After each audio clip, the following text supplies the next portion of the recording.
Good afternoon to our viewers in Asia and hello to others watching from around the world. You've tuned in to ARIRANG News Break. I'm Han-daeun in Seoul. It's April 19th here in Korea, a day when Koreans remember the April 19th revolution, the nation's first ever democratic uprising against the government that took place in 1960. Marking the day, the president and lawmakers alike solemnly paid respect to the victims. Our Park Ji-won for us this afternoon. President Park Geun-hye marked the 56th anniversary of the nation's democratic movement at 8 a.m. Tuesday morning by laying flowers at the April 19th National Cemetery in northern Seoul. The leaders of Korea's main political parties also commemorated the occasion at ceremonies later in the day. The ruling Saenuri Party's interim leader Won Yu-chul, the interim leader of the main opposition Minju Party of Korea Kim Jong-in, and the leader of the minor liberal Justice Party all attended a ceremony at the National Cemetery held later on Tuesday morning. The co-leader of the centrist People's Party An Chol-soo paid tribute at a memorial in Democracy Park in southern port city of Busan. All four parties also issued special comments praising the democracy legacy of the movement and vowing to carry on the spirit of those who led it. The day commemorates the tens of thousands of people, mostly college students, who rose up in 1960 against the election fraud and corruption committed by Lee Seung-man, who was president at the time. Around 180 people died and thousands were injured in clashes with police, and the uprising led to the end of the Lee administration's autocratic rule 1 week later. Park Ji-won, ARIRANG News.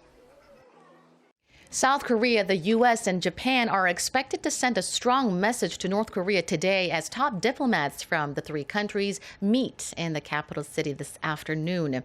In the talks that got underway less than 2 hours ago, Seoul's Vice Foreign Minister Im Sung-nam and his U.S. and Japanese counterparts Antony Blinken and Akitaka Saiki are set to be discussing the implementation of multilateral and unilateral sanctions on Pyongyang, along with evaluating China's efforts to pressure its longtime ally.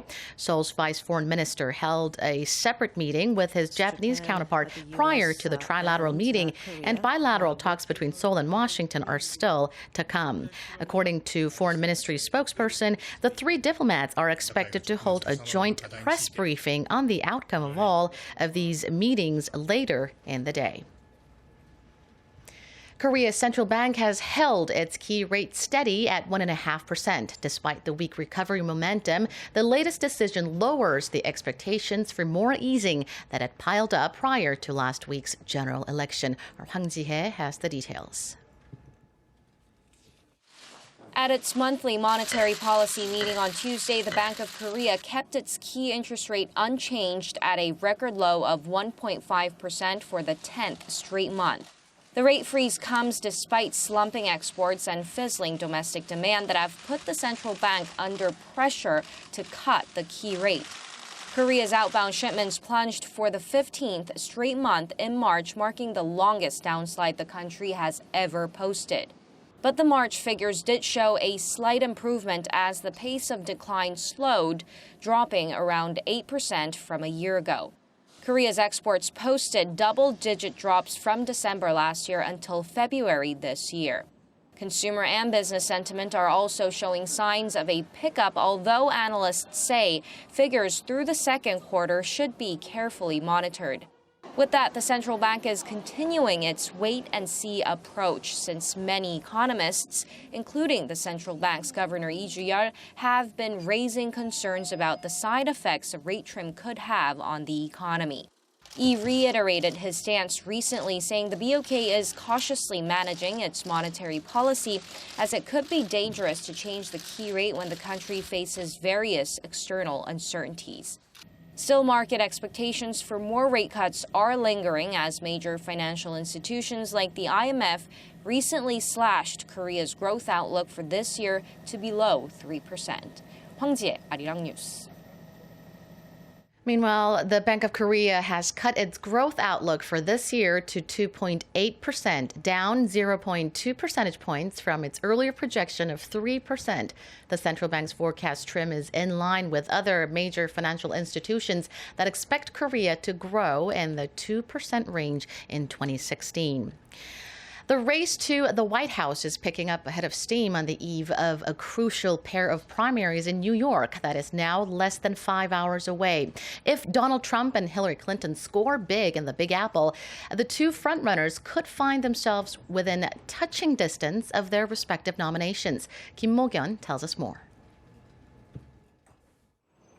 A total of 291 Democratic and 95 Republican delegates are up for grabs in the New York primaries. According to the Associated Press, as of Monday, Democratic frontrunner Hillary Clinton is leading with 1,758 delegates to Bernie Sanders' 1,076. The Republican frontrunner Donald Trump has 744 delegates, while his closest rival Ted Cruz has 559. The magic number of delegates for the Democratic nominee is 2,383. For the Republicans, it is 1,237. Monday is the last official day of campaigning for the primaries. The candidates have been continuing efforts to sway the minds of undecided voters around New York. Clinton met her supporters in Queens earlier in the day and urged them to participate in Tuesday's vote. Bernie Sanders has been throwing a concert in a park set against the backdrop of Manhattan's skyscrapers. Donald Trump, the Republican frontrunner, has been holding a rally in Buffalo, a Rust Belt city recovering from economic decline. Ted Cruz has been campaigning across various parts of the Big Apple, while the other GOP candidate in the race, John Kasich, has been stumping in Syracuse and Schenectady, two upstate cities. Kim Mo-kyun, ARIRANG News. And that does it for now. Stick around for more domestic and international news coming up at 6 p.m. Korea time.